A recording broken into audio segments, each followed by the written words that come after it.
Bonsoir à tous encore une fois. Voilà, nous sommes ce soir réunis autour d'un thème très important. Je crois qu'aujourd'hui, Dieu va nous faire grâce de partager des vérités qui vont certainement changer votre vie. Positivement, je suis sûr. Bienvenue à tous ceux qui nous rejoignent maintenant.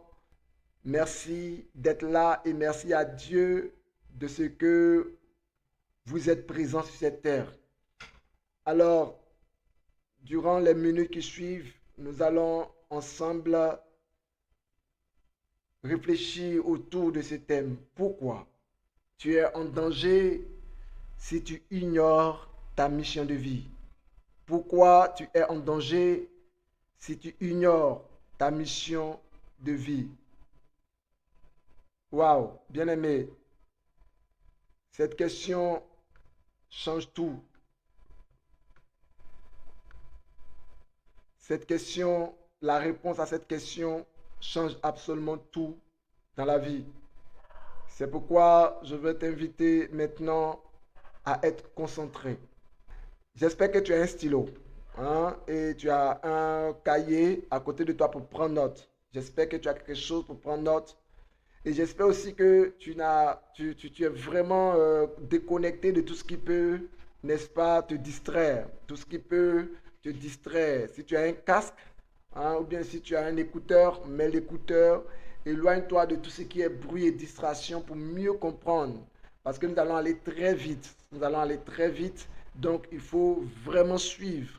Et pendant que nous serons en train d'échanger, si tu as des questions, hein, tu pourras poser les questions dans le chat. Mais puisque je serai en train en même temps d'expliquer, il peut arriver que je manque à tes questions. Donc, tu peux aussi attendre. Il y aura tu prends note déjà directement dans ton cahier ou voilà, dans ton bloc-notes et tu attends lorsque l'occasion sera donnée de poser des questions. Tu poseras ta question dans le chat et là, on aura l'occasion d'y répondre directement. Parce que si tu te mets à poser les questions maintenant, sincèrement, pendant que je serai en train de donner les explications, il me sera vraiment difficile, n'est-ce pas, de voir ta question et donc de répondre. Donc, ayez quelque chose pour prendre note. Alors, voici ce que nous allons voir au cours de cette conférence.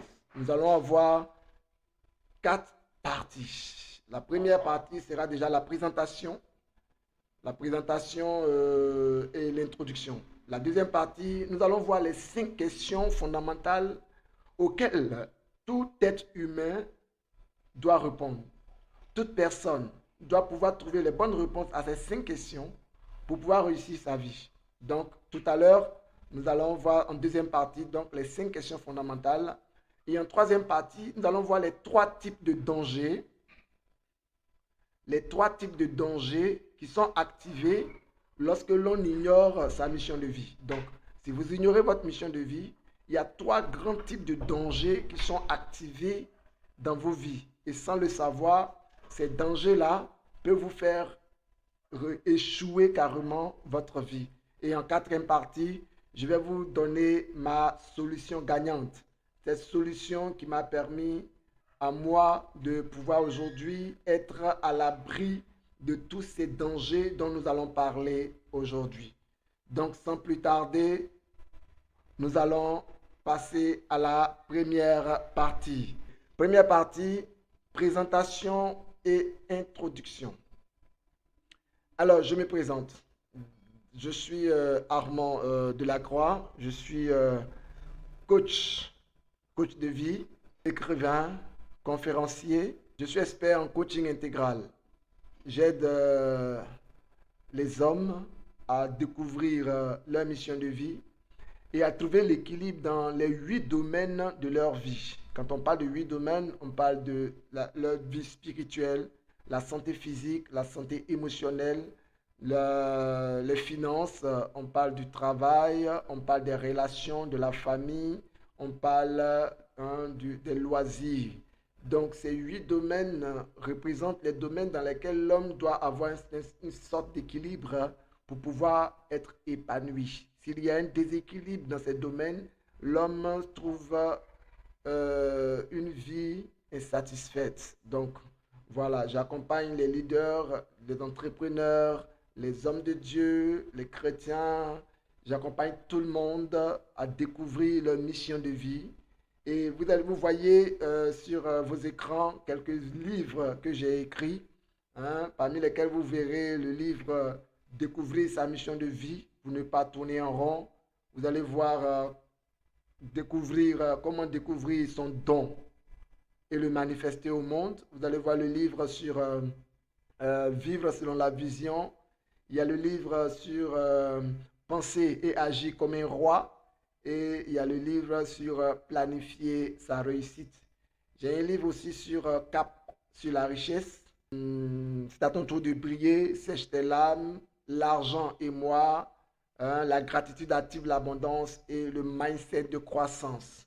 Alors, Dieu m'a fait grâce d'écrire quelques livres et voilà, je vous les présente pour vous dire que ça fait quand même assez de temps que je suis dans l'accompagnement, plus d'une trentaine d'années, donc je sais de quoi je parle. Et tout à l'heure, si le temps me le permet, je vais vous raconter mon témoignage, comment le fait d'ignorer ma mission de vie m'a fait tourner en rond pendant de nombreuses années et vraiment je ne le souhaite à personne. C'est pourquoi cette conférence a pour but de te faire découvrir certaines erreurs que j'ai commises et que plusieurs personnes commettent et qui les retardent dans leur vie, qui leur fait vivre une vie insatisfaite, une vie morose, une vie triste, une vie dans laquelle tu as l'impression que tu existes, mais que tu n'existes pas vraiment, que tu n'es pas à ta place. Tu as l'impression que ça ne sert à rien d'être dans ce monde. OK? Donc voilà, c'était juste une petite présentation me concernant.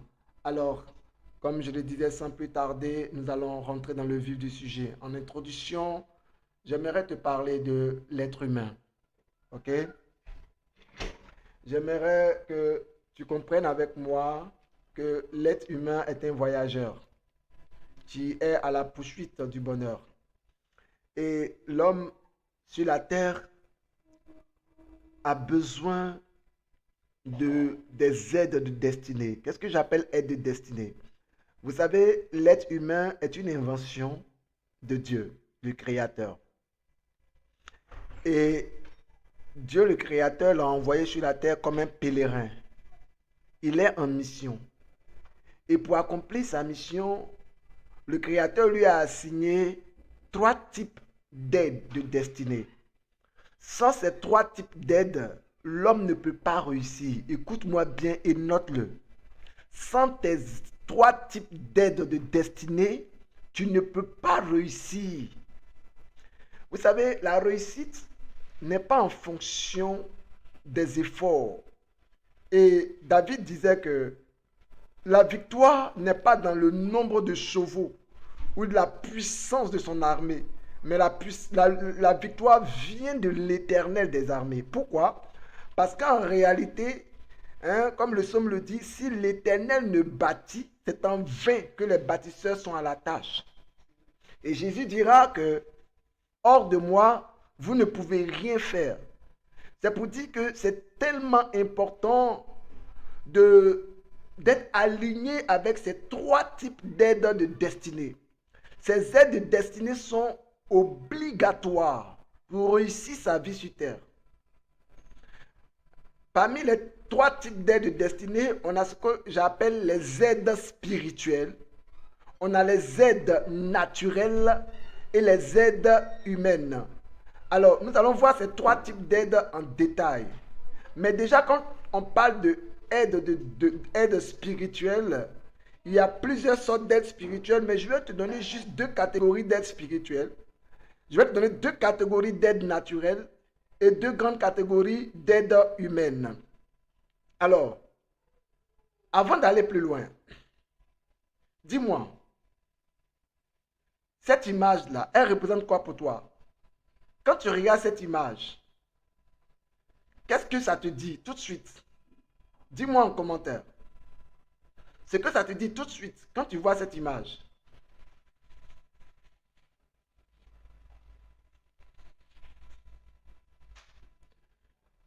En un mot ou en deux mots, qu'est-ce que tu peux dire quand tu vois cette image?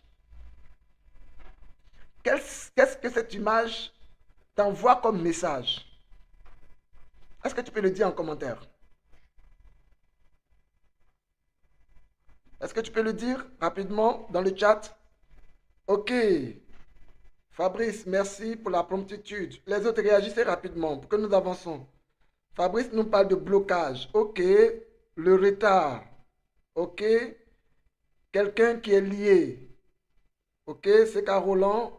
Merci. Blocage. Kwame parle de blocage.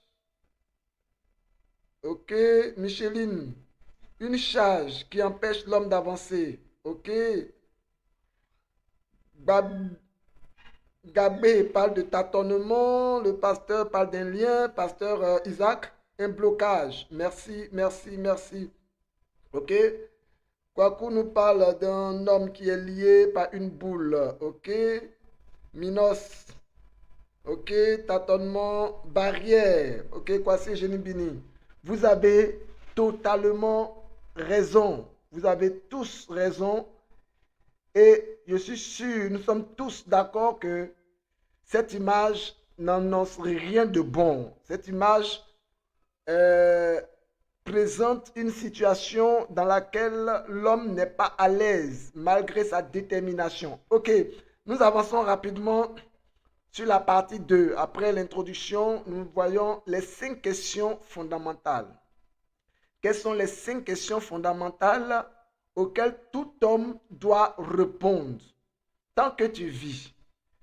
Tant que tu ne trouves pas des réponses exactes à ces 5 questions, ta vie sera comme, nous l'avons vu sur l'image, ta vie sera semblable à une vie bloquée. Ta vie sera semblable à une vie qui est captive. Si tu n'as pas les bonnes réponses à ces 5 questions que nous allons voir maintenant, tu seras dans une situation permanente. Pourquoi? Parce que regarde, il y a la première question. La première question dit, qui suis-je? Si tu ne sais pas qui tu es, tu vas vivre dans l'ombre des autres à la recherche de ton identité. Qui es-tu? Si la réponse à cette question n'est pas juste, si tu n'as pas la bonne réponse, le problème est que tu ne pourras pas libérer le potentiel invisible qui est en toi. Vous savez, l'homme marche en fonction de ses croyances. Et ces croyances, les croyances que nous avons, sont liées aux connaissances, aux informations que nous avons reçues sur nous-mêmes et qui nous ont conditionnés dans une manière de penser, d'agir. Ce qui fait que quand tu ne sais pas qui tu es réellement, tu seras toujours à la recherche de ton identité, mais tu vas traîner quelque chose de lourd parce que tu ne sais pas qui tu es. Qui es-tu? À cette question, ta réponse doit être tournée vers le fait que tu es un esprit. Écoutez-moi bien. Ici, je ne parle pas de religion. Alors, j'aimerais saluer toutes les personnes qui sont de religions différentes au milieu de nous. Soyez à l'aise. Soyez vraiment à l'aise. La base de notre échange, c'est la constitution du royaume de Dieu. Vous allez comprendre, ne vous sentez pas gêné, ne vous sentez même pas gêné. Ne vous dites pas, oh, voici encore un homme de Dieu qui va venir raconter les choses pour faire la promotion de la religion chrétienne. Tu vas venir faire la promotion de la religion. Je ne fais pas la promotion de religion. Je viens t'annoncer des vérités qui vont t'aider à vivre la vie que ton Créateur a prévue pour toi. Ce n'est pas une histoire de religion.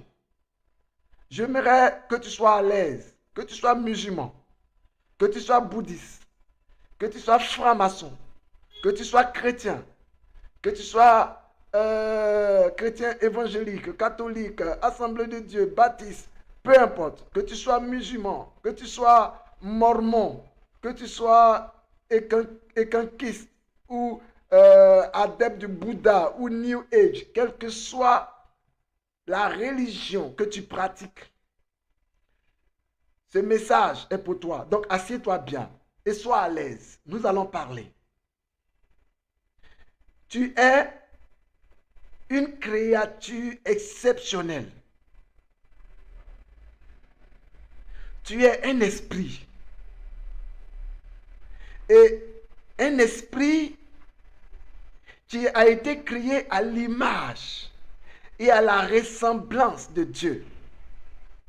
Dieu, en créant l'homme, a voulu le faire différent des autres créatures. Avant de créer l'homme, Dieu va prendre le temps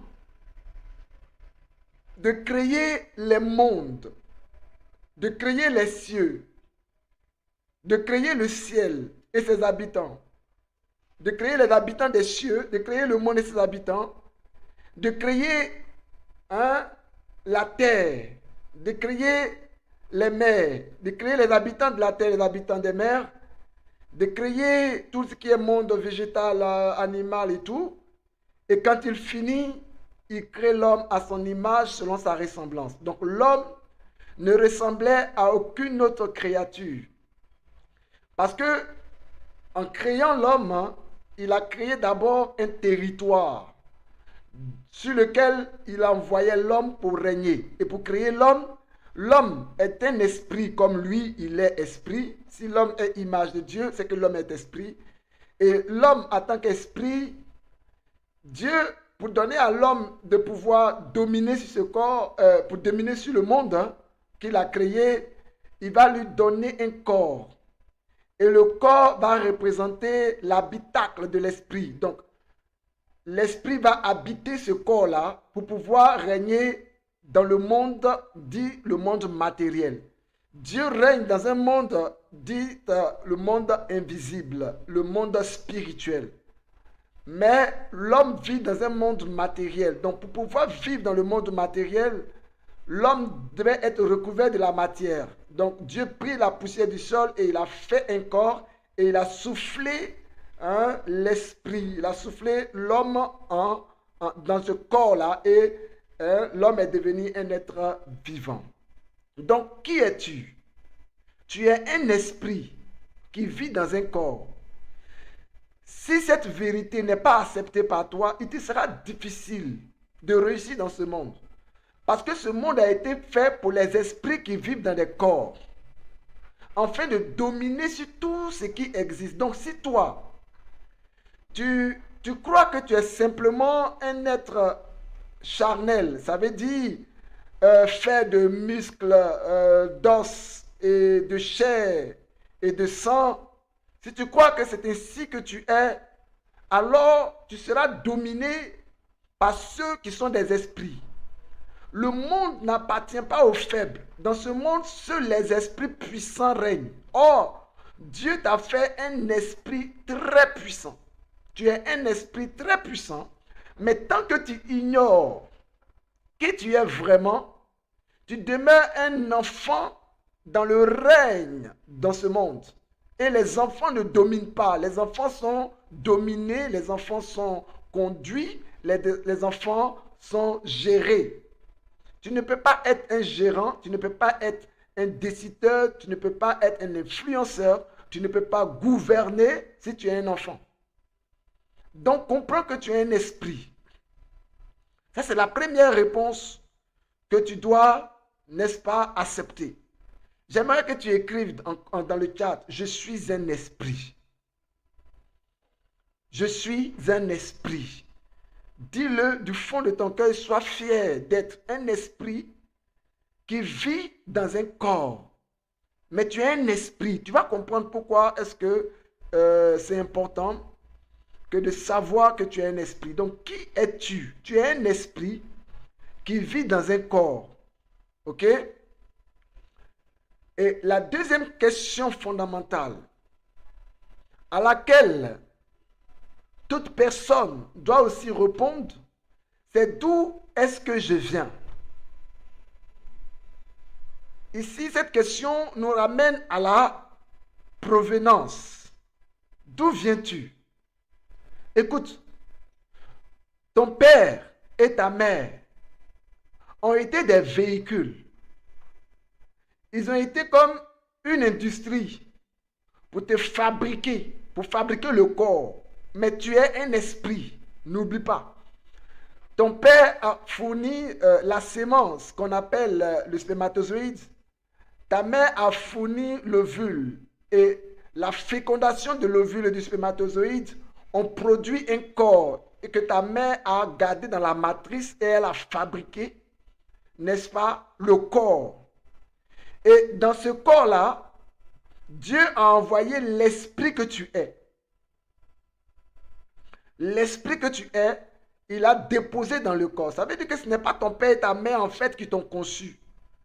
Ils ont été les fabricants du corps. Donc si on veut bien voir, ton père et ta mère sont les propriétaires du corps qu'ils ont fabriqué pour toi. Mais Dieu est le propriétaire de l'esprit que tu es. C'est pourquoi tu as son image et sa ressemblance. Donc il t'a créé. Dieu est ton créateur. Donc tu dois pouvoir dire, Dieu est mon créateur sans problème. Et ça, ce n'est pas une histoire de religion. Dieu est ton créateur. Et il t'a créé en tant qu'esprit. Il t'a déposé dans le corps que ton père et ta mère ont fabriqué. Et il t'a introduit dans le monde. Et tu es né. Mais d'où est-ce que tu viens? Tu viens en fait d'un royaume qu'on appelle le royaume des cieux. C'est comme un pays. Tu comprends? C'est comme un pays. C'est comme un pays duquel tu viens. Ce royaume-là, il est invisible.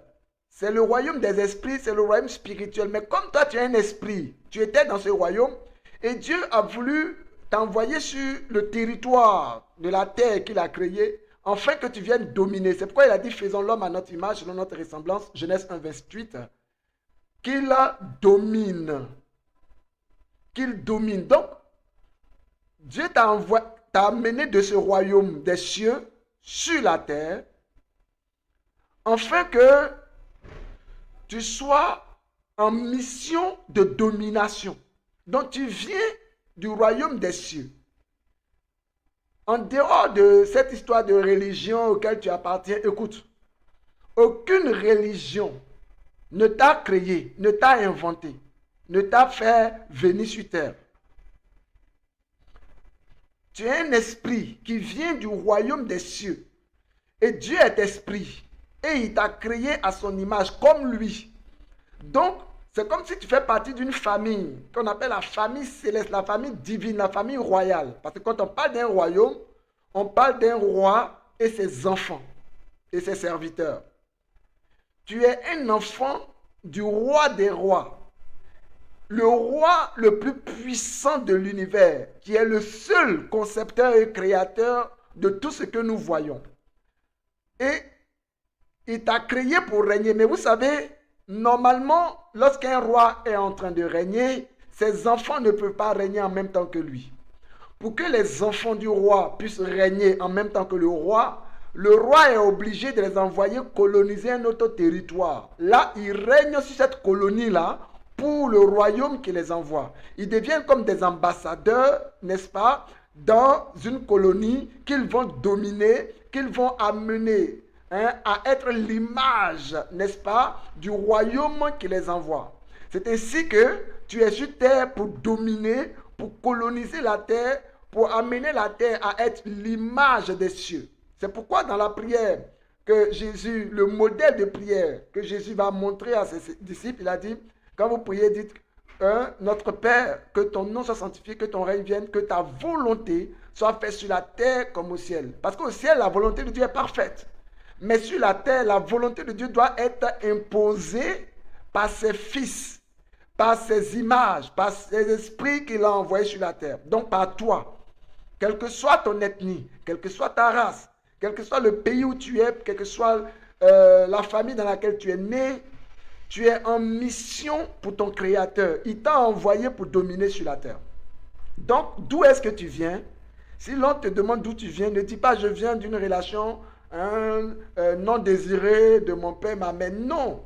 Quelles que soient les circonstances qui entourent ta naissance, ta conception, même si tu es né d'un viol, hein, même si c'est un viol qui t'a fait venir sur la terre, écoute-moi. Tu n'es pas le résultat d'un viol. Tu as été voulu, tu as été pensé, tu as été apprêté par Dieu et introduit dans le monde. Maintenant, la manière dont ton corps a été fabriqué, ça peut avoir été d'une manière ou d'une autre. Mais le plus important, c'est de comprendre que toi, tu fais partie de ceux que Dieu a envoyés expressément sur la terre.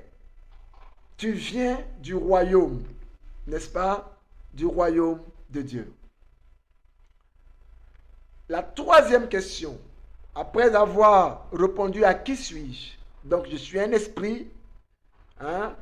Si tu ne l'as pas encore écrit, écris-le dans le chat. Je suis un esprit. C'est très important. D'où est-ce que tu viens? Alors, tu sais que tu dois répondre. Je viens du royaume des cieux. Je viens du royaume des cieux. Je suis un esprit. Je viens du royaume des cieux. Maintenant, la troisième question, c'est pourquoi suis-je sur terre? Cette question nous introduit pleinement dans notre thème de ce soir. Pourquoi tu es en danger si tu ignores ta mission de vie? Parce que cette question nous amène à nous demander, je suis sur terre pour quelle raison? Cela répond à quel besoin? Pourquoi je suis sur terre? Écoute-moi. De même que tu n'as pas décidé d'être sur terre, ton créateur t'a envoyé. Tu n'as pas choisi les fabricants de ton corps, donc tes parents. De même, la raison qui justifie ta présence sur la terre, là, ce n'est pas toi qui l'inventes. Tu dois simplement la découvrir. C'est un peu comme quelqu'un qui a un téléphone dans sa main.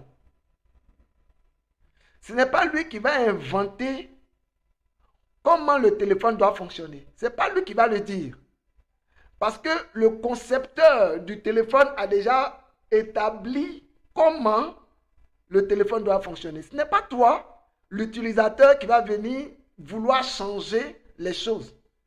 Si un concepteur de téléphone a fabriqué son téléphone et que le téléphone avec un écran sans des touches de clavier, donc écran tactile, tu ne peux pas venir et vouloir amener le téléphone à avoir des touches de clavier. Ce n'est pas possible. C'est le concepteur qui donne la mission à son invention. Donc pourquoi tu es sur terre là? Ce n'est pas à toi de dire non, moi je suis sur terre pour faire ceci. Tu dois trouver, parce que dans le plan de conception, le Créateur a mis en toi déjà le vouloir et le faire. Il a mis en toi les indices qui te permettent de savoir qui tu es. Le seul problème auquel tu es confronté, c'est que tu es né et tu es rentré dans un mouvement que j'appelle un système mondain. Ce système-là t'a donné des informations. Et ces informations-là, tu les as enregistrées. Et cela est devenu comme une forteresse de croyance à l'intérieur de toi. C'est pourquoi, quand tu n'as pas la bonne information, tu vas marcher en fonction de la mauvaise information que tu as. Les informations que tu as reçues t'ont fait croire que tu es sur terre pour trouver un boulot. D'abord pour aller à l'école, pour avoir des diplômes. Ensuite, pour travailler dans une entreprise, chercher un boulot, soit à la fonction publique ou bien au privé. Et donc, si tu n'as pas trouvé de boulot à la fonction publique, que tu ne trouves pas de boulot à la fonction au privé, tu tires la conclusion que tu es au chômage, tu es un chômeur. Ça n'existe pas, un chômeur.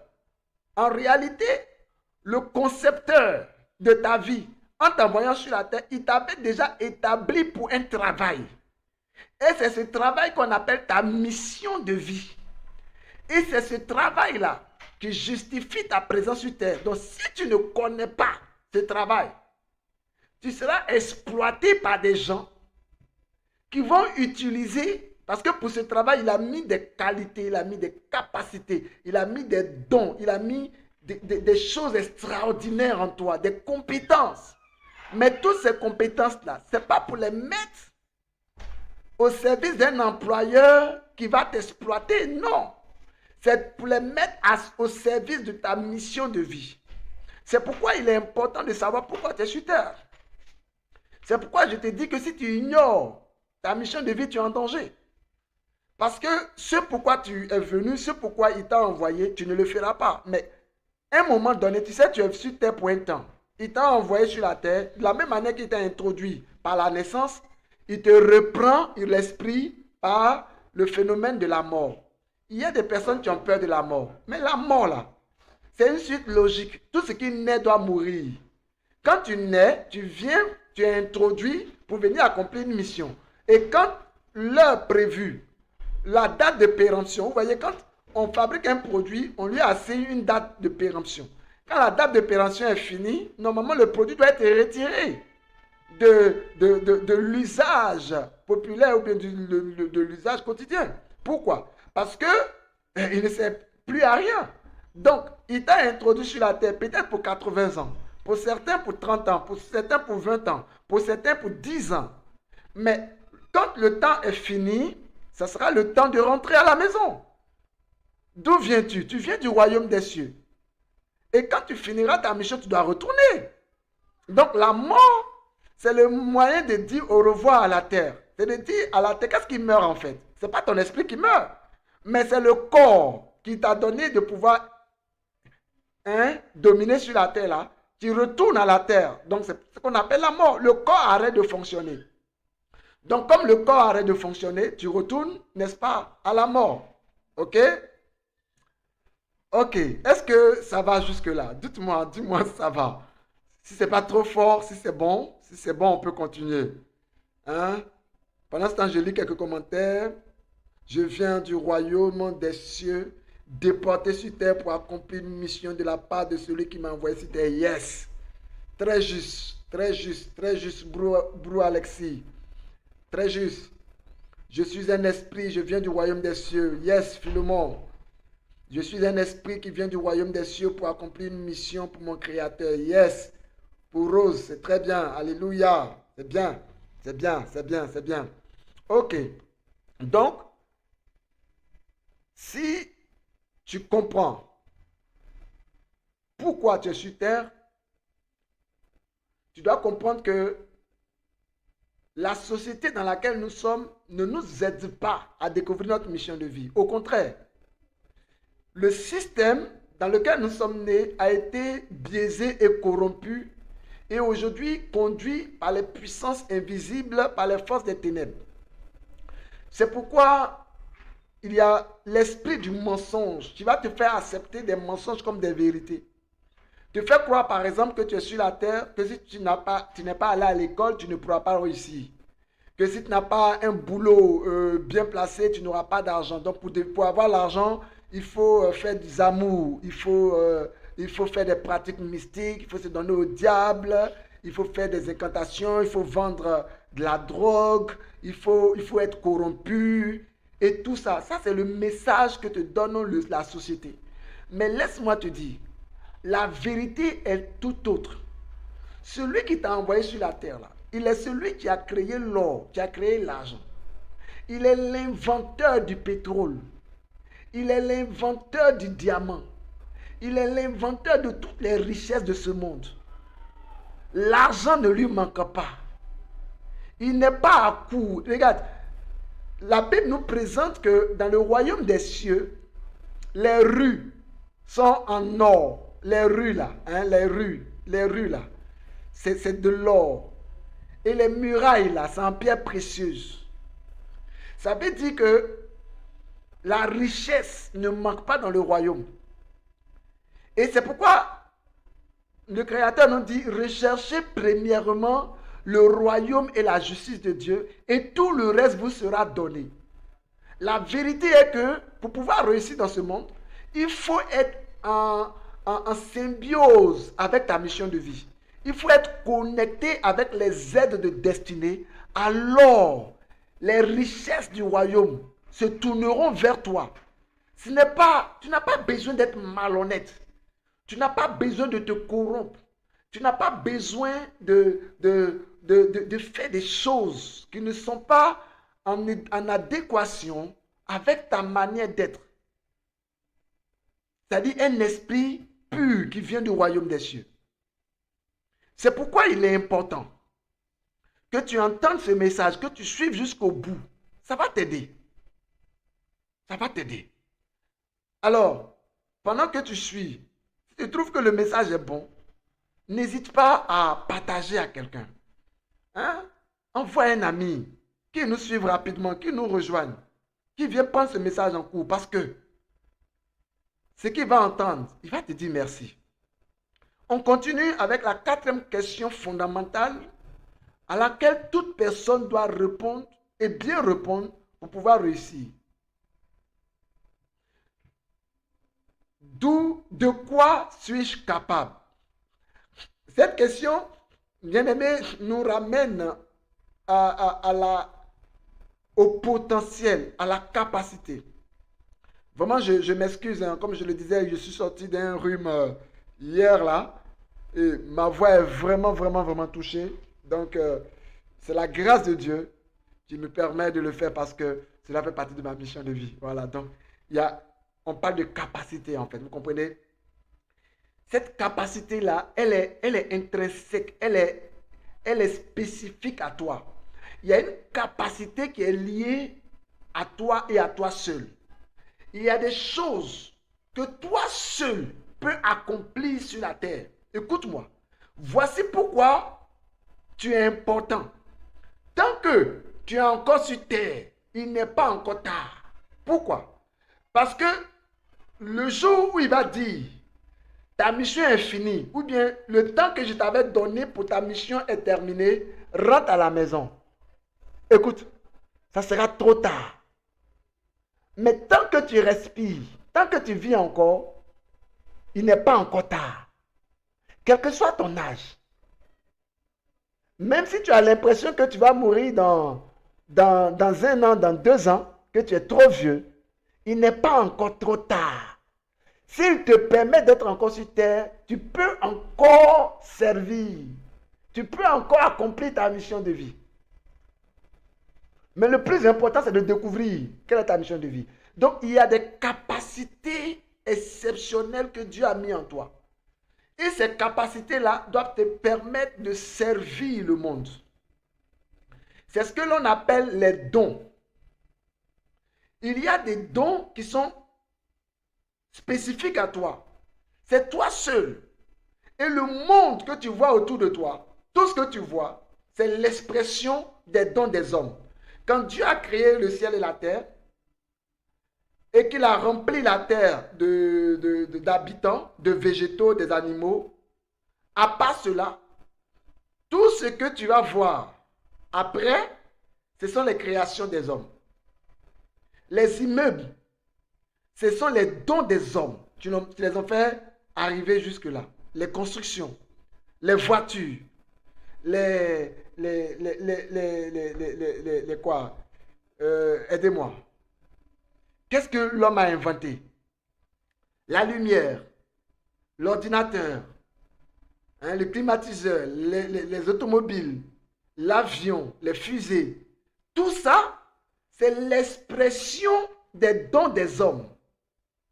Prenons par exemple Thomas Edison, qui a eu 1093 brevets d'invention, qui a déposé 1093 brevets d'invention avant de quitter la Terre. Il a inventé 1093 choses. Imaginez que ce gars-là ne venait pas sur Terre. Qui allait inventer? Dieu t'a chargé de dons particuliers. Dieu t'a chargé de dons particuliers. Les bombes, voilà. Les bombes, par exemple, les bateaux, les fusils, tout ça a été inventé. Aujourd'hui, j'utilise un microphone. J'utilise un ordinateur. J'utilise, comment on appelle, un téléphone. J'utilise un projecteur. J'utilise une webcam. Hein? J'utilise un bureau, hein, des meubles. Tout ça. J'utilise même des vêtements. OK? Je suis habillé. Tout ça, ce sont des hommes qui les ont inventés. Et ce sont des capacités que le Créateur a mis en chacun pour que l'homme puisse se faire sortir. Et ce sont ces capacités dont le monde a besoin en fait. C'est pourquoi il t'a envoyé sur terre. Et c'est pourquoi tu dois connaître ta mission de vie, pour connaître dans quel domaine, dans quel couloir, toi tu dois opérer. Et quel est le don particulier qui est en toi, que tu dois exercer. Tu dois trouver et puis maintenant le manifester. Tu vas aussi inventer des choses. Et c'est ainsi que quand Dieu te voit en train d'agir selon ta mission de vie, il apporte ce qu'on appelle la provision. Il apporte l'aide. Il apporte ce qu'il te faut. Si c'est de l'argent qu'il te faut, il t'apporte de l'argent. Si ce sont des voitures, il t'apporte des voitures. Si c'est une belle maison, il t'appelle belle maison. Si ce sont tout ce dont tu as besoin pour accomplir ta mission là, ne va jamais te manquer quand tu es en train d'accomplir ta mission. Mais quand tu es en train de courir loin de ta mission de vie, tu es en danger. Parce que les aides qui doivent venir vers toi ne viendront pas. Dieu va bloquer les aides. Les aides destinées, Dieu va les bloquer. Parce que s'il ne les bloque pas, tu vas aller à ta perte. Tu vas continuer dans un chemin qui est mauvais. Nous allons comprendre un peu plus tard. J'avance un peu. Donc, de quoi suis-je capable? Tu es capable des choses que tu n'imagines même pas. Ne crois pas que tu es un fainéant, tu es un vaurien, tu es un raté. Parce que tu as arrêté tes études, parce que tu n'as pas terminé ta formation, parce que, écoute, voilà, tu n'es pas né dans une famille riche. Écoute, tu es hyper important. Est-ce que quelqu'un peut écrire dans le chat ou bien en commentaire? Je suis hyper important. Je suis hyper important. J'ai un grand potentiel en moi. Tu as des choses extraordinaires. Tu es utile au monde. Mais de la même manière que l'or peut rester dans la terre sans jamais être exploité, de la même manière, si tu ne trouves pas ta mission de vie, tout ce que Dieu a mis en toi, c'est cadeau. Ça ne servira à rien. C'est pourquoi il est important pour toi de trouver ta mission de vie. Ok? Nous passons à la 5e question. Voici cette 5e question à laquelle tu dois répondre pendant que tu es encore sur terre. Où est-ce que je vais? Comprends que tu es en mission. Et je crois que je l'ai déjà signifié plusieurs fois. Tu es en mission pour un temps. Un temps vient où ça sera la fin. Mais pour le moment, pendant que tu vis, pendant que tu respires, tu ne dois plus perdre du temps. Tu dois découvrir rapidement ta mission de vie. Et puis, tu dois commencer à travailler pour ça. Parce que demain, tu vas rendre compte quand le Créateur va t'appeler. Ok? Tu es en route vers le royaume des cieux. Donc, pendant que tu es en train d'agir, tu es en route vers le paradis. Il ne s'agit pas de te conformer à tout ce que les religions là t'enseignent. Ce que je suis en train de te dire là, ce n'est pas une histoire de religion. Hein? C'est une histoire entre toi et ton Créateur. Tu peux suivre les religions et te perdre. La religion a son côté bon, mais il y a aussi le côté moins bon. C'est pourquoi je ne fais pas de promotion de religion. Je fais la promotion du royaume d'où nous venons tous. Et je vous invite à vous connecter à cette vérité du royaume. Pour qu'ensemble, nous puissions accomplir ce pourquoi nous sommes sur terre et vivre heureux. Parce que la religion ne sauve pas. La religion ne sauve pas. Ce n'est pas la religion musulmane qui va te sauver. Ce n'est pas la religion bouddhiste qui va te sauver. Ce n'est pas la religion chrétienne qui va te sauver. Ce n'est pas la religion qui te sauvera. La religion même ne t'exauce pas. La religion, c'est un ensemble de moyens que les hommes essaient de mettre en place pour pouvoir toucher Dieu, pour pouvoir rentrer en contact avec Dieu pour essayer d'incliner le cœur de Dieu, pour que Dieu soit favorable, pour que Dieu soit, Dieu exauce les prières. Mais ce que je suis en train de te dire là, c'est la base de tout exaucement. C'est la base. Je t'explique ça un peu devant. On continue. Alors voici une image. Et pendant que je regarde cette image, je lis quelques commentaires. Je suis hyper importante. Voilà. Je suis hyper important. Je suis hyper important. J'ai un grand potentiel en moi. C'est vrai. C'est ce qui est juste. J'ai un grand potentiel en moi. Je suis utile à ce monde. Yes. Yes. Et regarde cette image. Tu vois, cette image représente une personne. Une personne qu'on voit toute petite, insignifiante. Une jeune fille. Quand on la regarde, on peut la pousser, la jeter quelque part. Mais en réalité, dans le monde spirituel, le potentiel en elle, là, c'est une super héroïne. Oh. Je suis en train de parler ce soir à des personnes qui vont créer un impact dans ce monde-là, qui vont bouleverser le monde, qui vont laisser, n'est-ce pas, leur nom dans l'histoire du monde. Mais ce ne sera pas un nom négatif. Dieu dit à Abraham, je rendrai ton nom grand. Et c'est ainsi que Dieu a prévu rendre le nom de tous ceux qui sont d'Abraham grand. Tous ceux qu'il envoie, tous ceux qui font partie de lui, Dieu rend leur nom grand. Il y a deux catégories de personnes sur terre. Il y a ceux qui ont compris pourquoi ils sont sur terre, leur mission, et qui sont en train d'accomplir leur mission. Ceux-là, Dieu les honore parce qu'ils sont en train d'honorer Dieu par leur vie sur terre. Maintenant, il y a ceux qui mènent une vie loin de ce pourquoi Dieu les a créés. Ceux-là, ils sont considérés comme des rebelles. C'est ce que nous voyons, n'est-ce pas, à la suite de pourquoi tu es en danger si tu ignores ta mission de vie. Nous sommes à la troisième partie, l'avant-dernière partie. Nous sommes à la troisième partie déjà.